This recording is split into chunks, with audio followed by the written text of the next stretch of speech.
Olá, queridos irmãos, sejam muito bem-vindos ao nosso canal. Eu sou o professor Gerson Willi e se você é novo por aqui, não deixe de se inscrever no nosso canal para estar recebendo toda semana uma aula comentada sobre as lições bíblicas da escola dominical. Hoje nós chegamos à lição de número 7, onde nós vamos falar a respeito do culto a Deus com liberdade e reverência. O nosso textuário se encontra no Evangelho segundo João, capítulo 4 e o versículo 24, que diz assim: Deus é espírito e importa que os que o adoram, adorem em espírito e em verdade. A verdade prática diz que a adoração em espírito diz respeito à posição espiritual do adorador. Isso quer dizer que o que vale diante de Deus é como adorar e não onde adorar. A nossa leitura bíblica em classe se encontra na primeira carta do apóstolo Paulo aos Coríntios, capítulo 14, versículo 26 e o versículo 32, que diz assim: Que fareis, pois, irmãos? Quando vos ajuntais, cada um de vós tem salmo, tem doutrina, tem revelação, tem língua, tem interpretação. Faça-se tudo para edificação. E se alguém falar em língua estranha, faça isso por 2, quanto muito 3, e por sua vez, e haja intérprete. Mas se não houver intérprete, esteja calado na igreja e fale consigo mesmo e com Deus.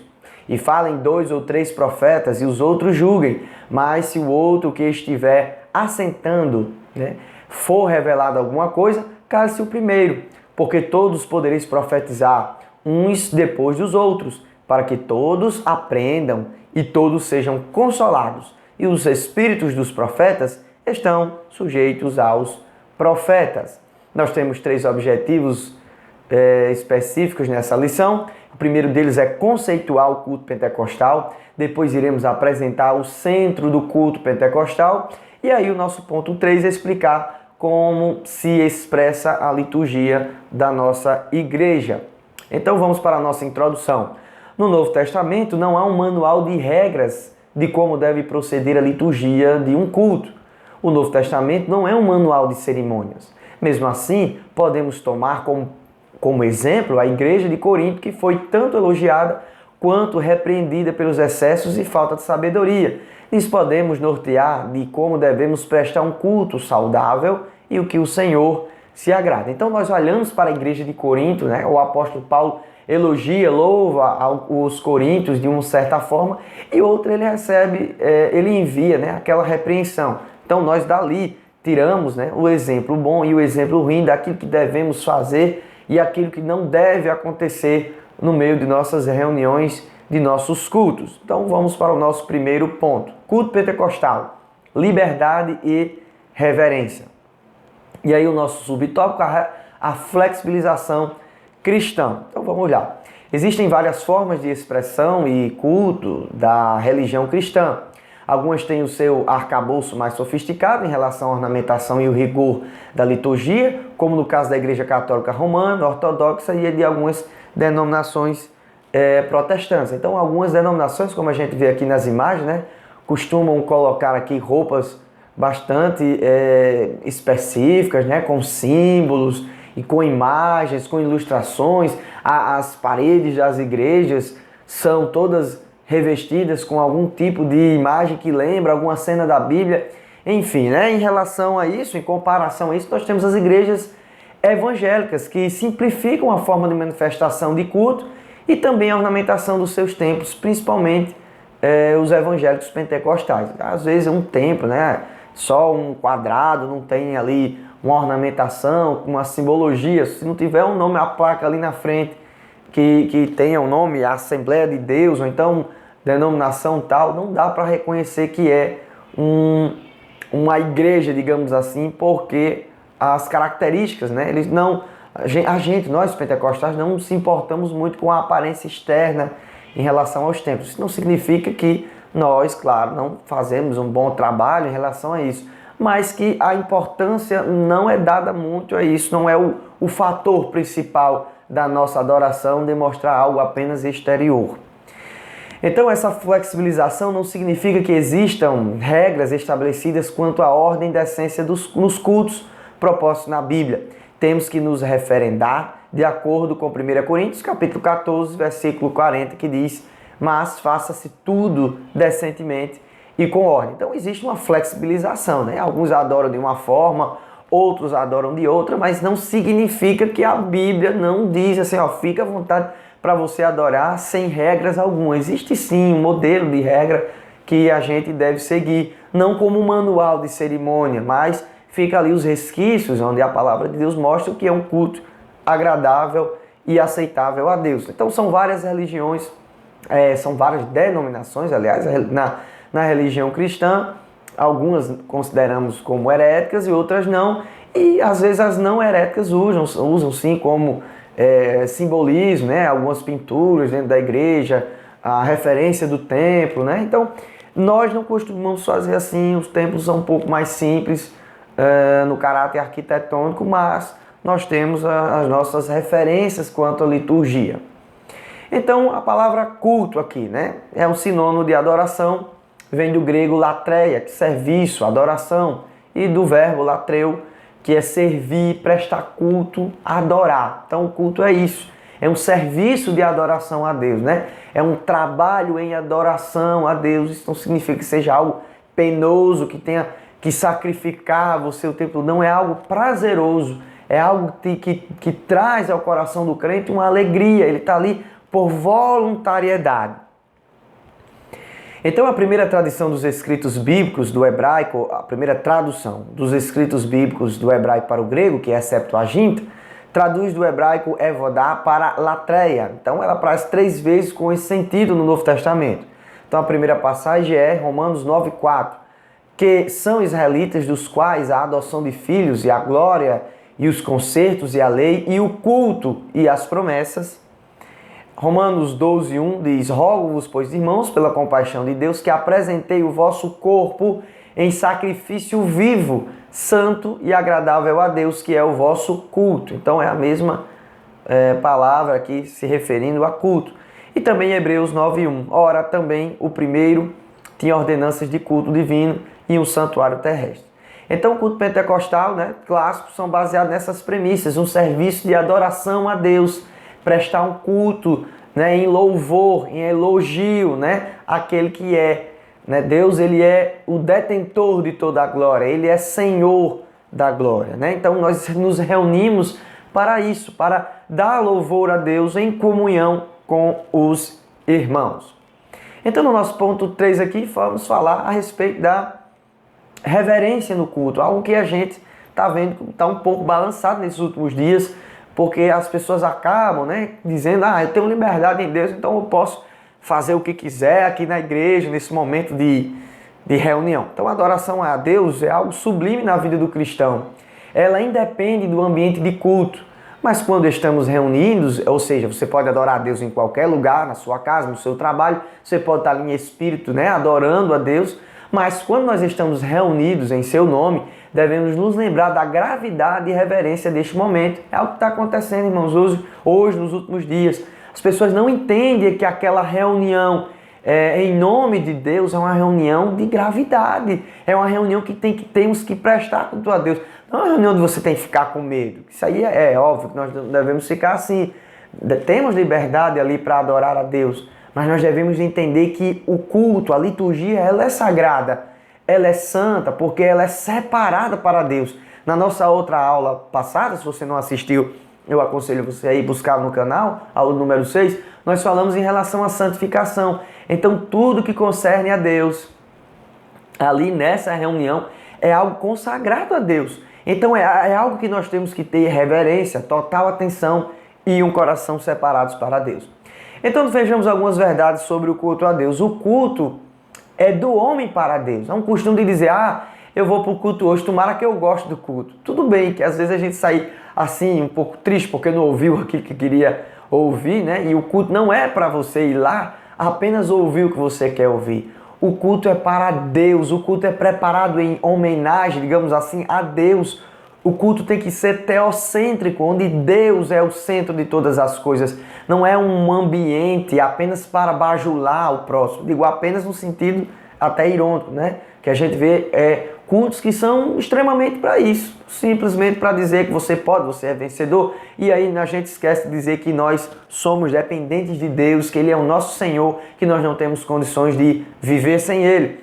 Então o culto é preparado para Deus. Se Ele está em cima nos céus, nós estamos aqui na terra, tentamos ali com o nosso coração, com o nosso corpo, com a nossa vida, com a nossa alma, agradá-lo. Quem tem que ser agradado no culto é Deus. Quem tem que ser elogiado no culto é Deus. O centro, o assunto do culto, né? O que acontecer no culto, louvor, a pregação, ela tem que ser destinada. Claro, nós temos pregações evangelísticas, mas eu quero que os irmãos me entendam que tudo tem que partir da glorificação a Deus. Então a gente vê aqui em Romanos 12, que nós já citamos agora há pouco, o apóstolo Paulo ele roga aos irmãos, pela compaixão de Deus, que apresente o vosso corpo em sacrifício vivo, né? Algo que está ali, não morto, santo e agradável a Deus, santo, santificado, separado para Deus, estando ali em comunhão, num sentido só de agradar a Deus, que é o vosso culto da razão, de você entender, você está com o pensamento ali, raciocinando o que você está fazendo, as palavras que você está dizendo. Às vezes é costume de pessoas estar ali, canta qualquer coisa, não entende a letra do hino, não sabe o que está cantando, às vezes é um hino que está até forçando a barra, né? Contra um irmão que está do lado, falando que o inimigo é a pessoa que está do lado, e aí você está lá, foi muito bom, e não percebe isso. Temos que adorar a Deus com a nossa razão também, com o nosso intelecto, porque Deus nos deu a razão.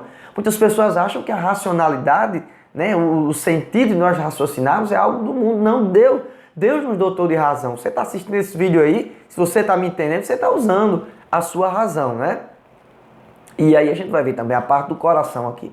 Então Deus requer do cristão um coração sincero no culto. A gente vê aqui em 1 Tessalonicenses 5, 23, que o apóstolo deseja que a igreja, né, de Deus seja santificada por Deus integralmente, ou seja, completa, e que todo espírito, alma e corpo sejam mantidos irrepreensíveis na vinda do nosso Senhor Jesus Cristo. Enquanto a igreja se reúne para adorar, enquanto o corpo de Cristo se reúne para adorar, ela precisa estar com o espírito e alma e corpo separados para Deus, com a sua vida, né, com um propósito separados para Deus. E aí é um perigo, né, um perigo muito grande. Às vezes a gente observa que estamos desatentos no culto e você vai olhar, passou o culto todo e você está pensando em outras coisas.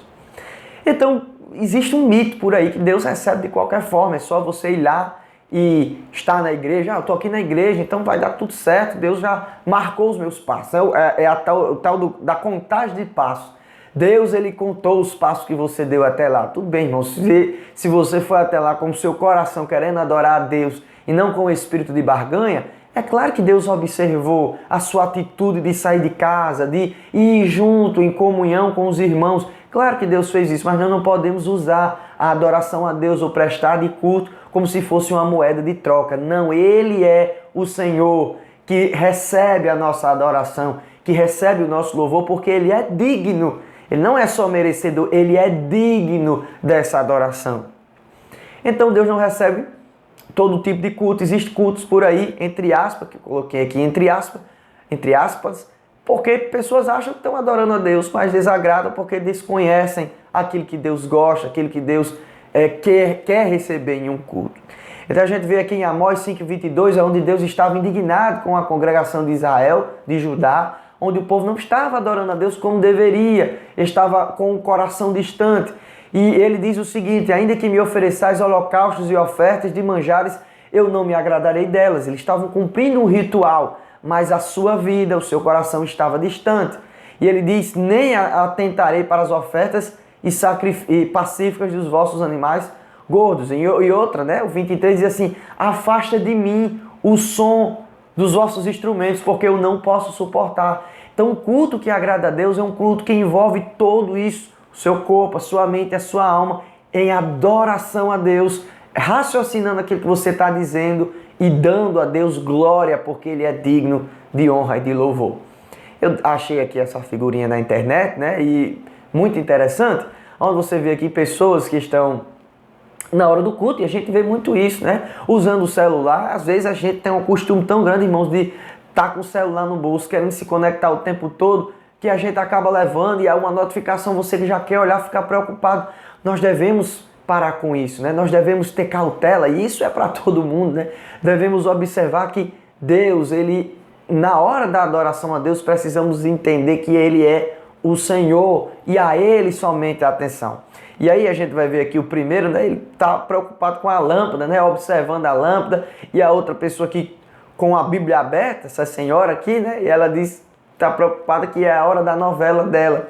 Outra que não está pensando nada, talvez isso aqui, o chargista, né, ele talvez deu a intenção de escrever alguma coisa, mas a gente também pode fazer, essa pessoa que está dormindo, não está nem aí para a gravidade disso. E uma pessoa aqui, um rapaz falando no celular nesse momento. E aí fica aquele zum na igreja, as pessoas não conseguem adorar a Deus, ninguém consegue se concentrar, uma pessoa dá uma palavra e você sai do culto vazio, no sentido que não absorveu nada. Foi 2 horas mais ou menos que os nossos cultos duram, né? E aí você sai perguntando, mas por quê? O que é que está acontecendo? Eu não estou entendendo. Cheguei em casa, aí pronto, vai colocar um filme e aí esquece, perdeu aquele tempo para Deus. Meu irmão, a adoração a Deus ela é sublime.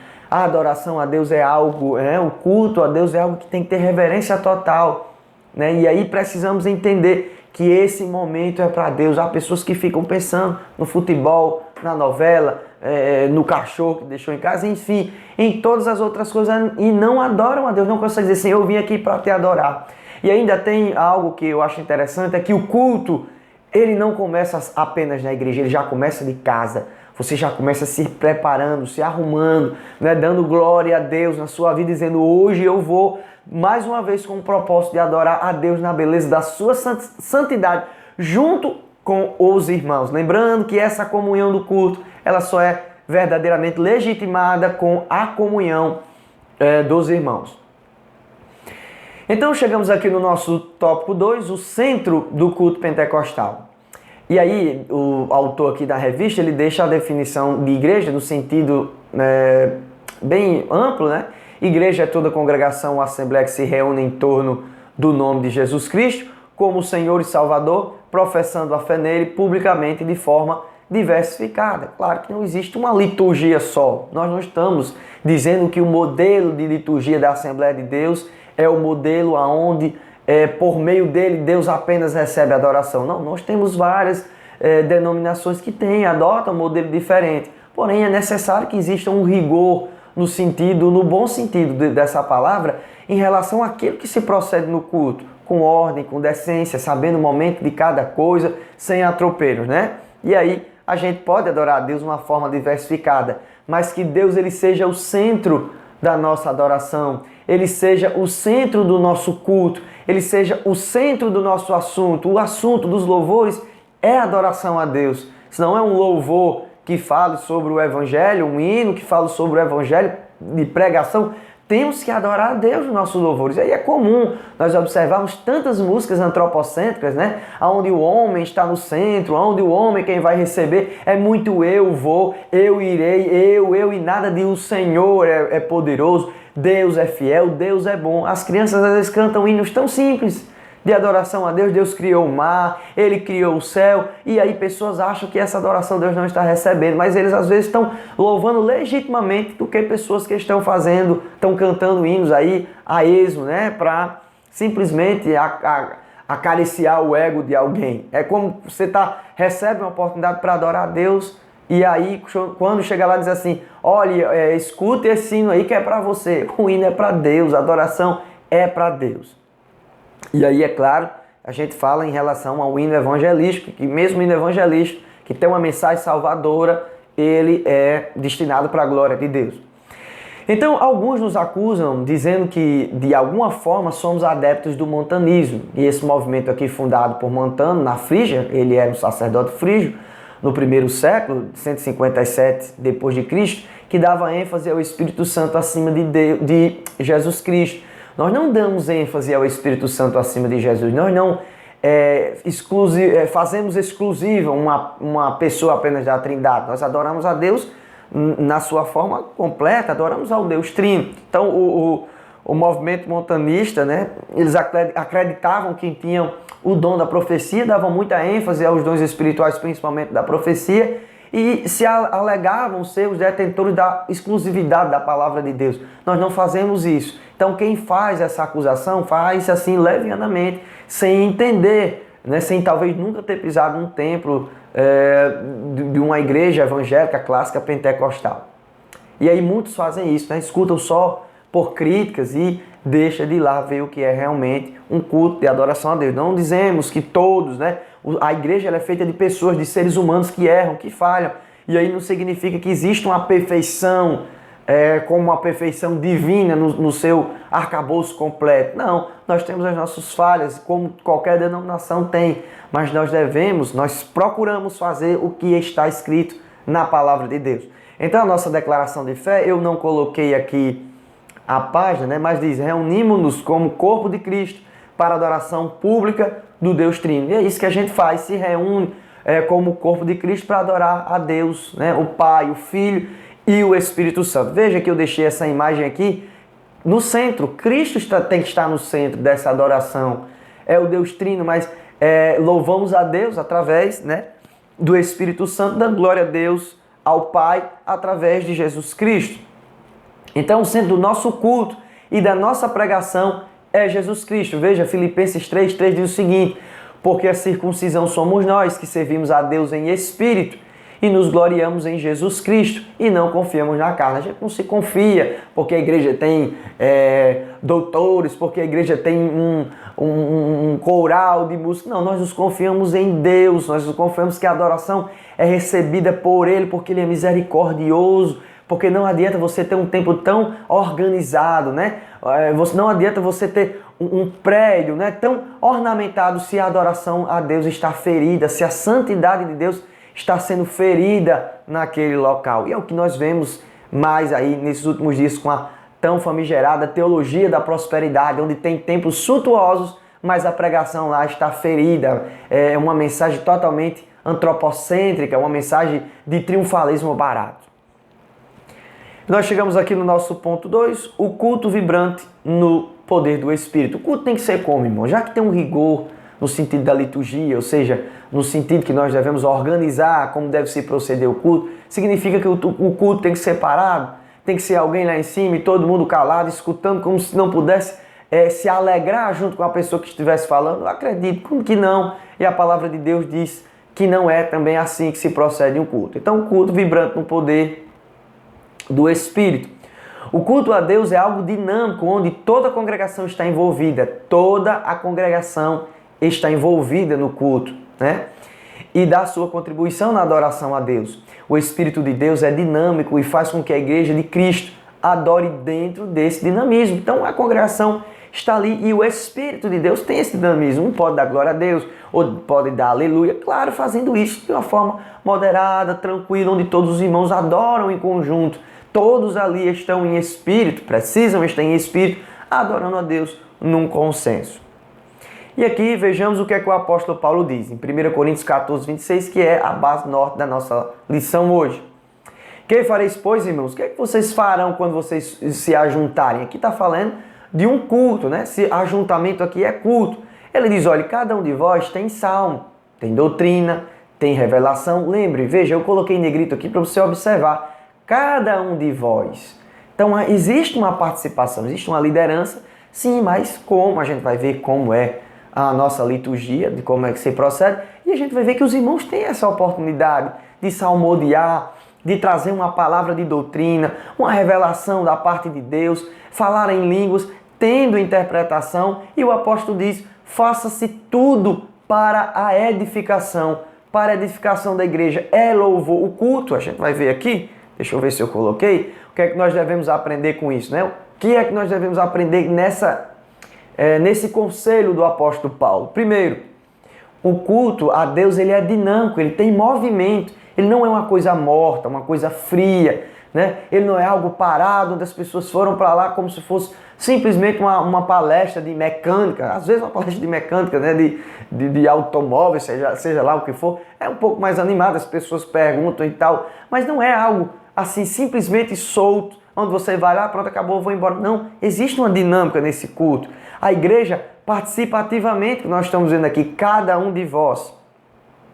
E a contribuição é de todos para a adoração. Ninguém tem que ficar fora dessa adoração.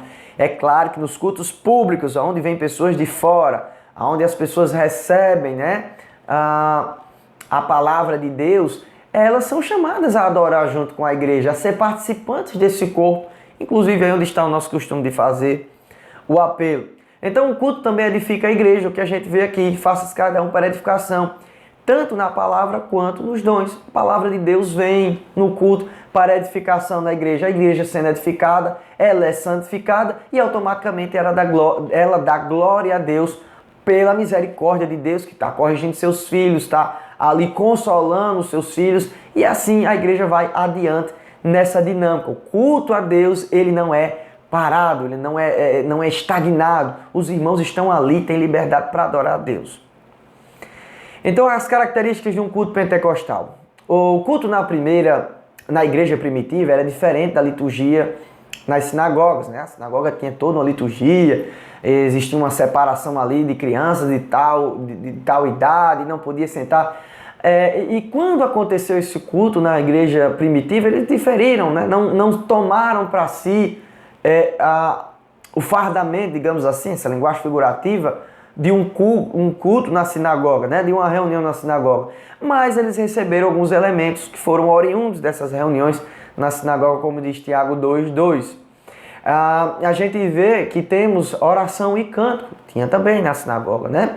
Leitura e exposição das Sagradas Escrituras. O apóstolo Paulo, ele vai dizer ao seu filho Timóteo que ele tem que expor as Escrituras, né? Que ele tem que falar a respeito da palavra de Deus nessas reuniões. E aí nós temos o momento do ofertório, que era comum na igreja, onde os irmãos reunidos levavam. Não deixe de fazer parte do culto. É ali o culto também onde você adora a Deus, né? Com as suas finanças. Você está ali fazendo parte de uma comunidade, sabe que é necessário, sabe que existe ali uma necessidade de gasto. Você faz ali com alegria. O apóstolo Paulo diz, aqueles que farão com alegria serão aceitos diante de Deus. Então a gente vai ver aqui, eu coloquei em asterisco, todos os elementos do culto têm como objetivo, primeiro, glorificar a Deus por meio de Jesus Cristo, e segundo, a edificação da igreja, e terceiro e último, a comunhão entre os irmãos. Esse é o objetivo, são os objetivos da nossa reunião. Nós glorificamos a Deus por meio de Jesus Cristo, daquilo que Ele fez, né, e o Seu Espírito Santo em nós, e a igreja é edificada através dos dons espirituais. E logo ali nós já estamos em comunhão com os irmãos. Muitos aí querem ficar desigrejados, mas acabam cortando aqui, né, a comunhão com os irmãos, e a edificação não é edificada porque a comunhão também edifica a igreja. Então, temos aqui as premissas, né, em relação àquilo que foi nos deixado para que acontecesse em nossas reuniões. Chegamos no nosso último ponto, que é o ponto 3, e aqui a gente vai falar um pouco da nossa liturgia, como se expressa a liturgia da nossa igreja. E eu coloquei aqui bem explicado, para você que é professor, não esquecer de como é que se procede os nossos cultos. Então, nossos encontros para adoração são dinâmicos e diversificados. Nós temos cultos públicos, né? Culto da família, culto de oração, culto de ensino e doutrina, escola bíblica dominical, que não deixa de ser um culto a Deus, além das atividades específicas para jovens e crianças, né? O que nós temos na nossa igreja. Então, as nossas reuniões de adoração, temos algumas questões aqui particulares. A nossa liturgia é simples e permite que irmãos e irmãs possam falar. Existem outras denominações? Não, 30, 50 anos, ninguém pode falar, só aquela pessoa que tem autoridade para falar e pronto, né? Então, ninguém é privado de testemunhar. Nós temos cultos onde damos liberdade aos irmãos de se expressarem naquilo que Deus fez para a edificação da igreja e a glorificação do nome do Senhor, que faz todas as coisas, né? Ninguém é privado de testemunhar a igreja e aos convidados aquilo que Jesus fez por eles. A maioria dos relatos tem embasamento bíblico e provam que Deus continua a operar na igreja. Então os irmãos vêm, trazem ali os seus relatos daquilo que Deus fez, uma oração respondida, né? Uma palavra que Deus ensinou a ele, como aconteceu aquilo ali, tudo para a edificação da igreja e para o louvor e glória do nome do nosso Senhor. Então, neste sentido, nos tornamos a maior denominação evangélica do país. Então, nessa perspectiva, com a simplicidade, né, com a comunhão dos irmãos, acabamos nos tornando a maior denominação evangélica de todo o país. E assim, talvez, né, chegando aí a uma das maiores do mundo.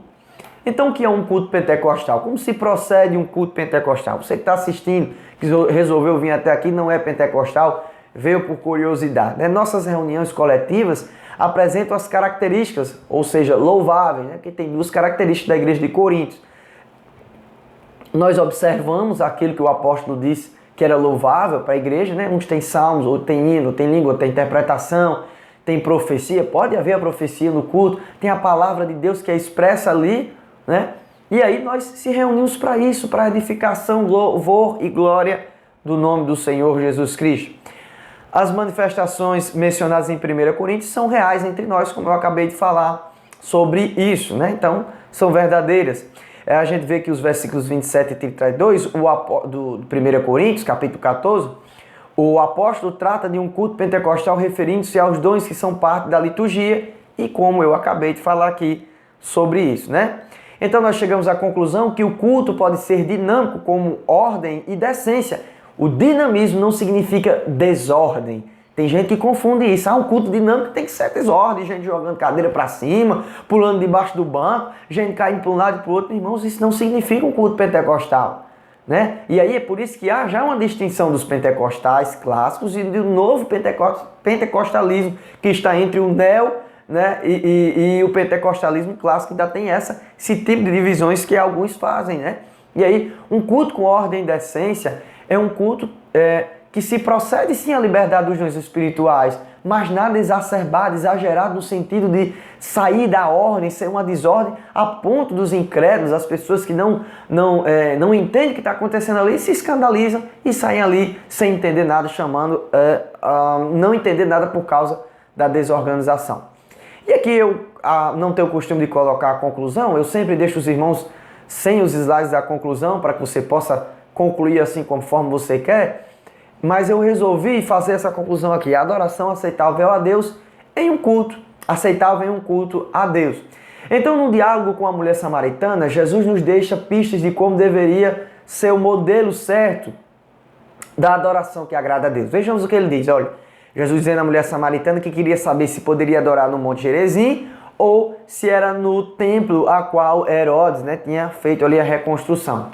Então Jesus diz para ela: Deus é espírito e importa que os que o adoram adorem em espírito e em verdade. A gente pode aprender com essa palavra de Jesus o quê? Podemos prestar culto a Deus em qualquer momento, qualquer local, em qualquer circunstância, podemos adorar a Deus. Podemos prestar também culto a Deus em qualquer lugar. Eu já juntei os dois aqui, então qualquer momento, em qualquer lugar. A palavra aqui, espírito, traz a conotação de adorar a Deus com alma e não de forma mecânica, automatizada. É algo que envolve o seu ser, envolve também as suas emoções. Irmãos, envolve as emoções, porque seres humanos são pessoas que são dotadas de emoções. Mas aí a Bíblia nos diz que o espírito do profeta é sujeito ao profeta, não o espírito de Deus. Então as emoções, elas não norteiam praticamente todo o culto, mas estamos ali com as nossas faculdades mentais, com o nosso intelecto, adorando a Deus juntamente com as nossas emoções. Por isso que pode haver um choro, né? Um coração quebrantado no culto, e isso aí no Salmo 51 também fala que Deus não rejeita. Então ele fala aqui também em verdade, em espírito e em verdade. O culto a Deus tem que ser baseado na sua palavra, porque a verdade é a palavra de Deus. Então o culto a Deus que é adorado em espírito e em verdade tem a palavra de Deus como premissa, né? Tem a palavra de Deus como o norte, como o crivo. Se tem uma adoração estranha, como o apóstolo Paulo falou a respeito da igreja de Corinto, nós devemos observar profecias que não concordam com a palavra de Deus, manifestações estranhas que não são de acordo, né, com a palavra de Deus, nós devemos excluir isso. Mas de adoração a Deus, da louvor, glória a Deus e aleluia, isso não pode ser impedido aos irmãos. Então, meus queridos irmãos, nós chegamos ao final dessa nossa aula. Essa aula foi um pouco mais longa do que as outras. Eu quero agradecer a Deus se você chegou até aqui e dizendo que não se esqueça de se inscrever no nosso canal. Se Deus quiser, estaremos na próxima semana com mais uma aula em nome de Jesus. Amém e até a próxima aula.